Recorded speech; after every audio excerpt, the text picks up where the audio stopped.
A paz do Senhor, eu sou o professor Maicon.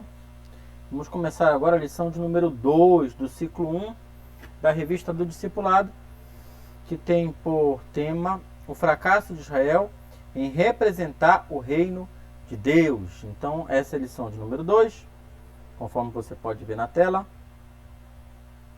Texto bíblico está lá em Romanos, capítulo 2, versículo 17 a 24, que diz da seguinte forma: Eis que tu que tens por sobrenome judeu e repousas na lei e te glorias em Deus, e sabes a sua vontade e aprovas as coisas excelentes, sendo instruídos por lei, e confias que és guias dos cegos, luz dos que estão em trevas, instruidor dos nécios, mestre de crianças, que tens a forma da ciência e da verdade na lei.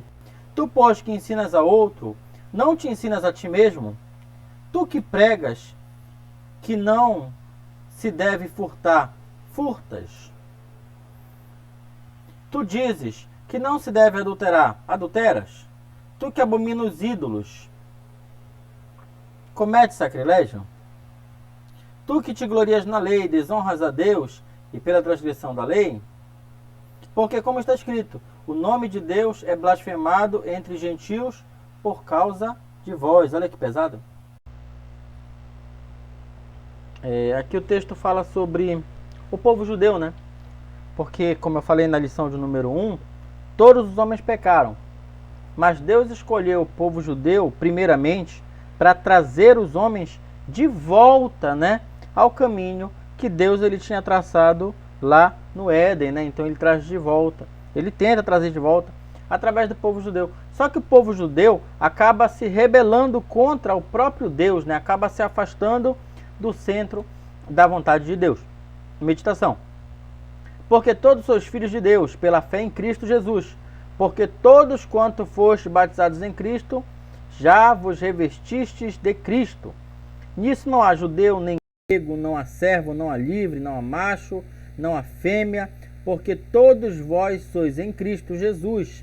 E se sois de Cristo, então sois descendência de Abraão e herdeiros conforme a promessa. Olha só, na lição de número 1, nós falamos que todos pecaram e destituídos estão da glória de Deus. E aqui na lição 2 está dizendo que todos somos filhos da promessa.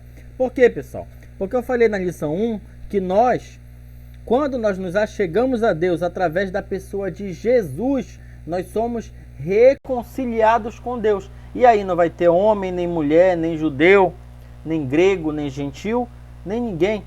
Porque Jesus, ele aproxima todos da presença bendita do Pai, né?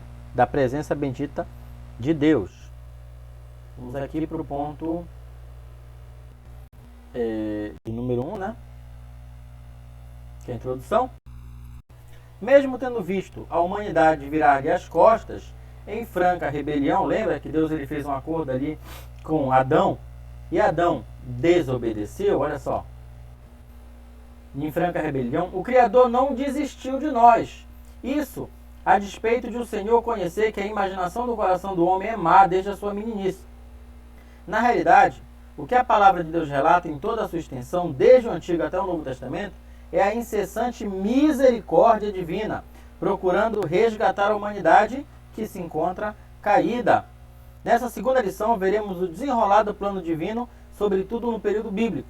E como Deus mesmo, diante da rebelião humana, não desiste de propiciar meios para resgatar a sua criação, né? Então, apesar da desobediência do homem, da rebelião do homem, o próprio Deus criou um mecanismo para nos resgatar do poder do pecado.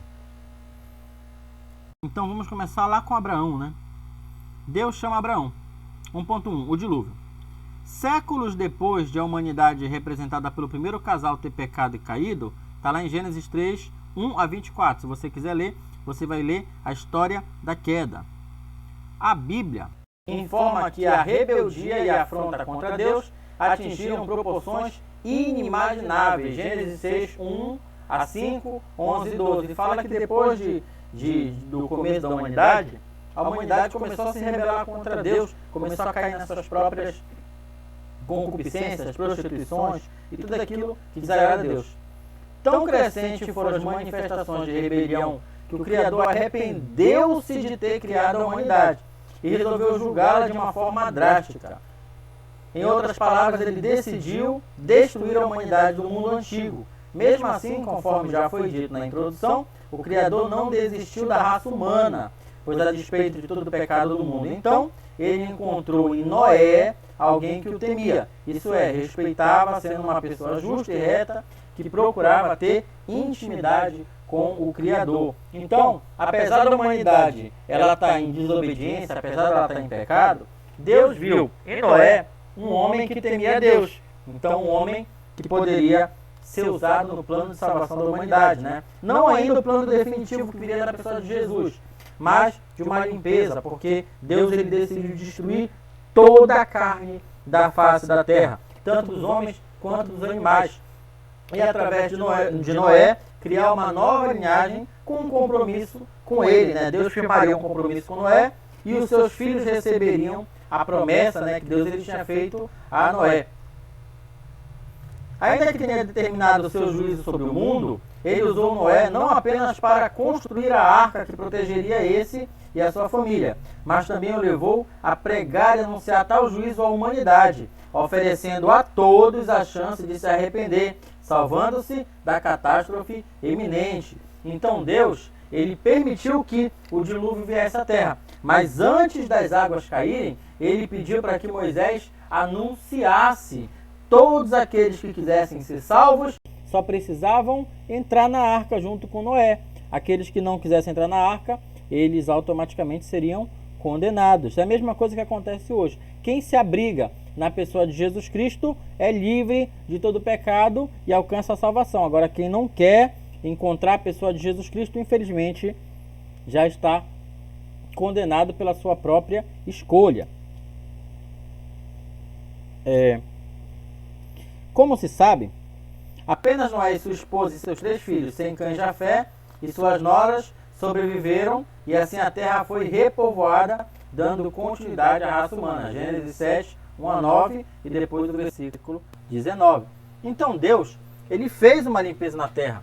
Ele acabou com toda a carne da face da terra. Só ficou Noé, a sua esposa, os seus 3 filhos, Sem, Cã, Jafé e as suas mulheres. Então a humanidade tinha tudo para começar de novo, agora da maneira correta. Mas os filhos de Noé, infelizmente, não conseguiram conduzir a humanidade a um caminho de retidão, e eles começaram novamente a fazer aquilo que desagradava a Deus. Isso a gente vai ver ali no evento da Torre de Babel. Não é possível saber quantos séculos se passaram para que a terra fosse repovoada, desde a Arca de Noé até a Torre de Babel. A gente não consegue precisar quanto tempo exatamente passou, mas passou algum tempo, de maneira que os 3 filhos de Noé se tornaram novamente uma grande nação, né? Ou vários povos que se espalharam pela terra novamente. O fato é que a humanidade desenvolveu apenas uma língua. A comunicação se fazia sem limites, está lá em Gênesis 11, 1. Isso, porém, longe de criar um mundo melhor, fez com que a humanidade intentasse recriar o paraíso através da ostentação. O próprio Criador percebeu que a maldade que havia no coração da humanidade não levaria aquele projeto de construção de uma torre a bom termo. Se a construção serviria para distanciar a humanidade ainda mais de si do Senhor Deus, por isso o Criador, novamente por amor e compaixão, fez com que surgisse a diversidade de línguas, levando a espalhar-se por toda a terra. Então os descendentes de Noé, Sem, Cã e Jafé e as suas mulheres, falavam uma só língua e, consequentemente, todos os povos que descendiam deles também falavam uma só língua. Só que eles usaram essa comunicação para se rebelar contra Deus, e Deus decidiu confundir a língua dos homens como maneira de acabar com essa rebelião. É por isso que hoje uma pessoa fala inglês, a outra fala alemão, nós falamos português, tem francês, tem italiano, cada um falando uma língua diferente, né? Foi aí que aconteceu essa diferenciação das línguas. Aí passam-se alguns anos e vem a chamada de Abraão. O texto bíblico informa que da família do filho primogênito de Noé, Sem, nasceu um homem chamado Abraão, habitante de uma cidade chamada Ur, dos caldeus, na Mesopotâmia. Abraão saiu com destino a Canaã e, sem conhecer a Deus, foi chamado pelo Criador para peregrinar por fé definitivamente a uma terra desconhecida que posteriormente prometeu o Senhor seria dada aos descendentes do patriarca. Isso está lá em Gênesis capítulo 12, versículo 1 e capítulo 15, o versículo 1, 15 e 18. Na verdade, a primeira grande promessa que o Criador fez a Abraão foi justamente de fazer dele uma grande nação. Embora pouco se reflita acerca de o porquê Deus ter feito essa promessa ao patriarca, é importante observar que ele tinha o propósito de que a partir da família de Abraão se formasse uma nação que seria fonte de bênção para o mundo todo, e não apenas para si mesma, não só para a família, mas que seria espalhada da família de Abraão para toda a humanidade. O texto diz que Abraão seria uma bênção, para que nele, isso é, em suas atitudes de crer, fossem benditas todas as famílias da terra. Talvez pelo fato de o próprio Abraão, que significa pai exaltado, né? Antigamente era Abrão e foi trocado o nome dele para Abraão, pai exaltado ou pai de multidões, né?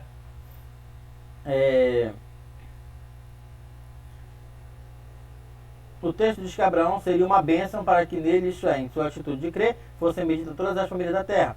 Talvez pelo fato do próprio Abraão, que significa pai exaltado, não tenha entendido que Deus mudou que Deus mudou o seu nome para Abraão, que pode ser traduzido para pai de multidões. No caso, Abraão, pai exaltado, o pai, né, virou Abraão, ou pai de multidões. Apesar de o foco de nossa reflexão não ser o milagre de o casal ter tido um filho em sua velhice, é digno de menção que o cumprimento da promessa de fazer de Abraão uma grande nação só pôde tornar-se uma realidade porque o Senhor permitiu que Sara, idosa e estéril, concebesse o filho Isaque, o filho da promessa. Então Deus fez uma promessa a Abraão, que Abraão julgava impossível ser cumprida, porque ele já tinha uma idade muito avançada, e Sara, além de ser estéril, também tinha uma idade avançada, mas para Deus nada é impossível. Então Abraão com 100 anos, Sara com 90, Sara estéril com 90 anos, teve um filho a Abraão. Isso mostra o milagre de Deus operando para que a promessa de Deus ela seja cumprida na vida de Abraão. Então vamos aqui para cima de novo. Ó. Ponto 2, a formação do povo santo e do reino sacerdotal. Aqui a gente vai entrar na formação do povo judeu, né? Só recapitulando. A gente tem lá no começo Adão e Eva pecam e o homem recebe a condenação do pecado. Deus, ele permite, né, que a humanidade ela cresça, só que em vez de ela se reconciliar com Deus, ela vai se afundando cada vez mais e mais no pecado, até chegar num ponto que é inaceitável, e Deus decide exterminar a humanidade, poupando somente a família de Noé, para que a humanidade recomeçasse Noé da maneira correta. Então o dilúvio vem sobre a terra, toda a carne da terra morre, menos Noé, a sua mulher, seus 3 filhos, Sem, Cã e Jafé, e as suas mulheres. Então eles começam de novo com a família de Noé. Só que os descendentes de Sem, Cã e Jafé também se mergulham no pecado e começam a desagradar a Deus, a ponto que Deus decide confundir a língua deles todos para que eles não se entendam mais, tentando frear um pouco esse avanço do pecado, que é o evento da Torre de Babel.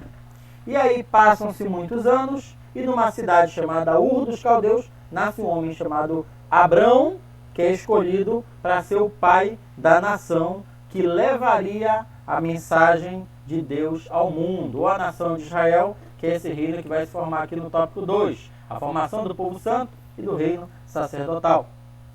Jacó e Esaú, né? Abraão teve um filho chamado Isaque, o filho da promessa, e Isaque teve 2 filhos chamados Esaú e Jacó.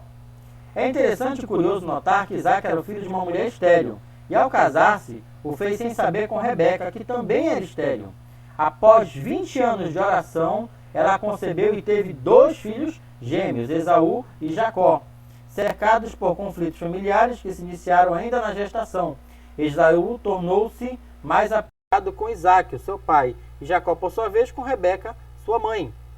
Após uma conturbada convivência, os 2 irmãos separaram-se, reconciliando-se depois de 2 décadas, depois de 20 anos de briga, eles se reconciliaram.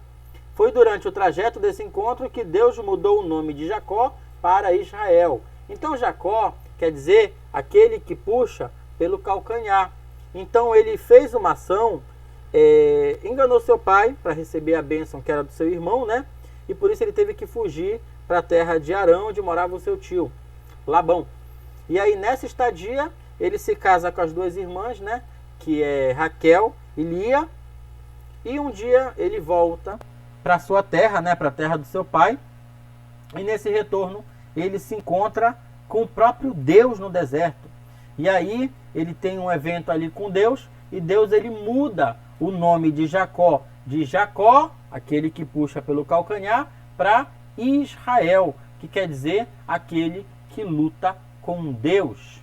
Então por isso que nós temos o nome da nação de Israel. É por causa desse homem chamado Jacó que teve o seu nome mudado para Israel. Então a nação de Israel descende desse homem chamado Israel, né, que recebeu agora o nome de Israel. Nome esse que designou primeiramente o povo escolhido e que até os dias de hoje designa também o país, né, o país que a gente conhece como país de Israel.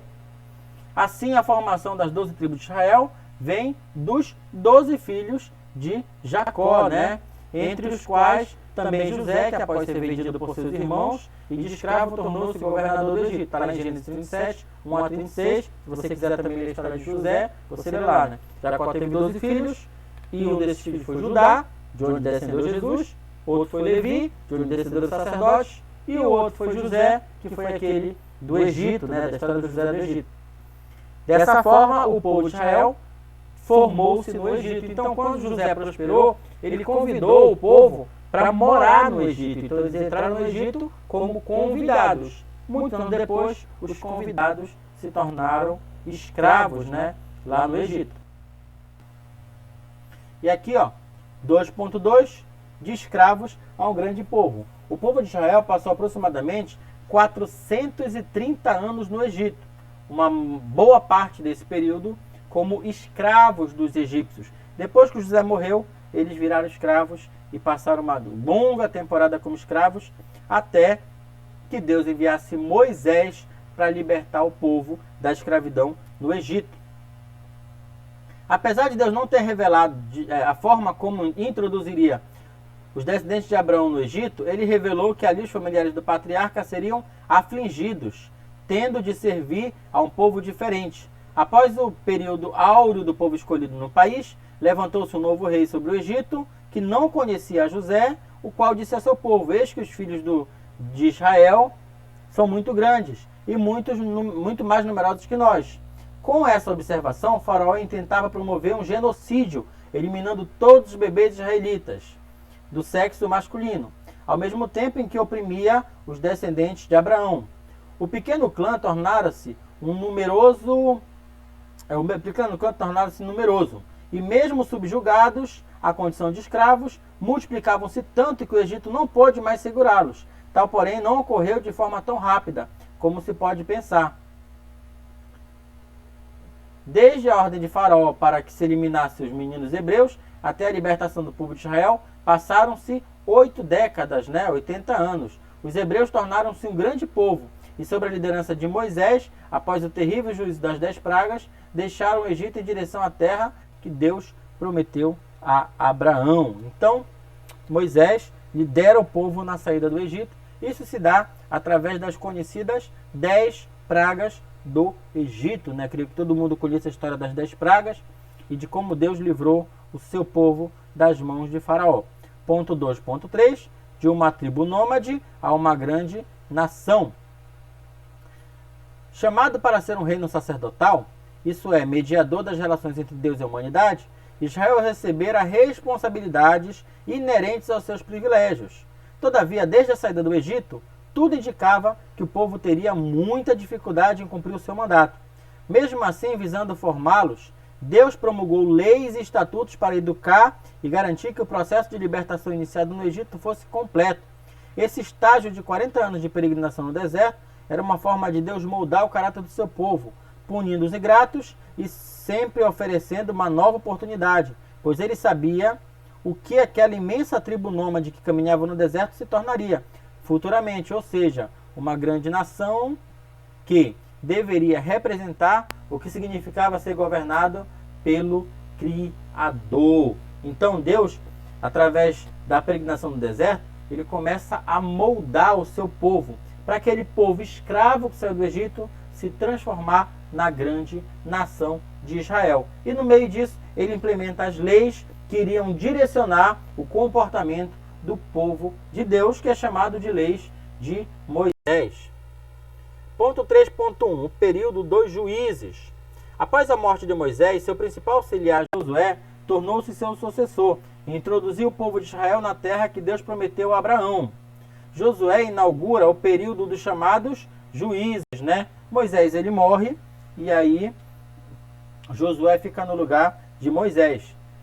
E Josué introduz um costume no meio dos judeus que é de ser governado por juízes. Eles não têm rei, eles não têm presidente, eles têm juízes que julgam a questão do povo, né? Como se fosse aqui o nosso STF aqui no Brasil, né? A Suprema Corte, né? Que julga os casos maiores, né? De maior complexidade. Então esses juízes, eles julgavam a nação de Israel, julgavam o proceder do povo e organizavam as relações e o prosseguimento da lei, né? Josué inaugura o período dos chamados juízes, uma época de duração incerta, cerca de 300 ou 400 anos, onde Deus levantava pessoas que tinham o papel de orientar o povo acerca de qual caminho tomar. Lamentavelmente, após a morte de Josué, levantou-se uma nova geração do povo que fora chamada para ser santo, ou seja, separado exclusivamente para Deus, figurado como modelo para os outros povos. Tal geração informa no livro de Juízes: não conhecia o Senhor, nem tampouco a obra que fizera em Israel. Conforme se pode verificar no livro de Juízes, sobretudo na abertura de cada capítulo, o povo seguiu cambaleando e, em vez de aceitar o método de governo escolhido por Deus, preferiu se tornar-se como as outras nações, pois, como sugere o último versículo do referido livro, naqueles dias não havia rei em Israel, porém cada um fazia o que parecia reto aos seus olhos. Já para o povo escolhido, a solução estava em ter um rei. Então, por mais que o povo de Israel não tivesse um rei, as nações pagãs de em volta tinham reis. E o povo não se satisfez em fazer a vontade de Deus promulgada pelos juízes, mas eles quiseram fazer a sua própria vontade. E quando eles foram questionados, eles disseram: é porque nós não temos reis, nós queremos um rei para governar sobre nós. E aí Deus acabou permitindo, né, que eles tivessem um rei sobre eles, por mais que essa não fosse a vontade de Deus, porque a vontade de Deus é que ele fosse o rei sobre o povo de Israel, ele próprio. Nesse contexto nasceu Samuel, que praticamente exerceu o ofício de juiz, profeta e sacerdote em Israel. Ele foi responsável por fazer a transição entre o período dos juízes e a monarquia, quando o povo de Deus decidiu que não mais queria essa forma de governo. Antes, como todas as nações, exigiam um rei. O Criador disse a Samuel: ouve a voz do povo em tudo quanto te disser, pois não tem te rejeitado a ti, mas tem rejeitado a mim. Isso é Deus falando, para se eu não reinar sobre ele. Em sua misericórdia, o Criador ainda advertiu os filhos de Israel, através de Samuel, oferecendo um prognóstico do que seria a realidade do povo durante a monarquia. Entretanto, mesmo assim, os descendentes de Abraão, que deveriam ser diferentes e demonstrar o que significava ser governado diretamente por Deus, preferiam ser como as demais nações e serem governados, né, por um rei. O período dos reinos unido e dividido, né? Então, o povo escolheu ser reinado por um rei e Deus ele permitiu que o rei Saul fosse colocado sobre eles, né? Após Saul foi levantado Davi, o rei Davi. Após o rei Davi, o rei Salomão. E após o rei Salomão, o reino de Israel foi dividido em dois reinos. Um reino do norte e um reino do sul, que é o que ele vai falar aqui, né? O período dos reinos unido e dividido. Com Saul tem início o período da monarquia em Israel. Esse então foi sucedido por Davi, que por sua vez foi sucedido por seu filho Salomão. Esses três reis foram um período de chamado Reino Unido e teve a duração de 120 anos, sendo 40 para cada reinado. Depois de Salomão, Israel dividiu-se em dois reinos: o reino do sul, chamado de Judá, com as duas tribos, que é Judá e Benjamim, e o do norte, chamado de Israel, com as outras 10 tribos. 3.3. Israel perde a soberania e volta a ser escravo, né, como consequência da desobediência. Israel volta a padecer e volta a pagar um preço sendo escravo. Por estar dividido, Israel enfraqueceu-se em 722, a Síria pôs fim ao reino do norte, o reino que estava em cima, né? Em 581, depois de 3 etapas de cativeiro, foi a vez do reino do sul ser definitivamente aniquilado pela Babilônia. Assim, além dos descendentes de Abraão nunca terem conseguido ocupar todo o território que Deus prometeu para o patriarca, acabaram perdendo completamente a sua soberania, tornando-se novamente escravos de outros povos. Apesar de Israel ter tido a oportunidade de voltar à sua terra, sua soberania só foi estabelecida no século passado, quando em 14 de maio de 1948 foi criado o moderno Estado de Israel. Então Deus ele deu a terra ao povo, o povo de Israel habitou naquela terra, só que eles desobedeceram a Deus. Pediram um rei, Deus deu. Davi, depois Saul, depois Davi, depois Salomão. Depois de Salomão, muita briga interna, o reino de Salomão acabou se dividindo em 2 reinos. O reino que ficou ao norte, com sede em Samaria, né, onde moram os samaritanos, e o reino que ficou ao sul, com sede em Jerusalém. Só que eles continuaram sendo desobedientes. Então Deus permitiu que a Síria levasse o povo do norte escravo. E o reino do sul depois foi escravizado pela Babilônia. Então isso marcou a destruição do povo, né? Eles voltaram para o território, mas aí o Império Romano veio sobre eles, dominou eles, e o reino de Israel acabou sendo espalhado pela terra. Isso na época de Cristo, né, por volta do ano 70, e só foi voltar para o território de Israel século passado, né? Aqui tem a data, né, 14 de maio de 1948, onde foi criado o Estado de Israel. Conclusão. Apesar de todos esses tristes acontecimentos, o apóstolo Paulo diz que a queda de Israel significou a glória e a oportunidade de outros povos participarem do plano divino de salvação. O apóstolo se expressa retoricamente a respeito de Israel, dizendo que se a sua queda é a riqueza do mundo, a sua diminuição é a riqueza dos gentios, quanto mais a sua plenitude. Então Deus fez um plano de trazer a salvação ao mundo através do reino de Israel. Mas eles desprezaram, eles desobedeceram, eles não quiseram. Então Deus ele estendeu esse benefício a toda a humanidade. Então isso chegou até nós, né? Do meio do povo judeu nasceu Jesus, e Jesus, através da sua morte, comprou o perdão do pecado a toda a humanidade. Então, a partir dos judeus, a salvação se espalhou pelo mundo, e um dia ela chegou no Brasil, e ela alcançou a minha e a tua vida. Então, graças a Deus, nós somos salvos na pessoa de Jesus Cristo, pelo seu imenso amor, pelo seu imenso perdão, né? E isso permitiu que nós estivéssemos aqui na sua santa e gloriosa presença, né? Então, isso foi a aula de número 2. Eu sou o professor Maicon. Continue conosco, assista a aula 3. Não desista, continue persistindo, que a EBD é uma bênção para a tua e para a minha vida.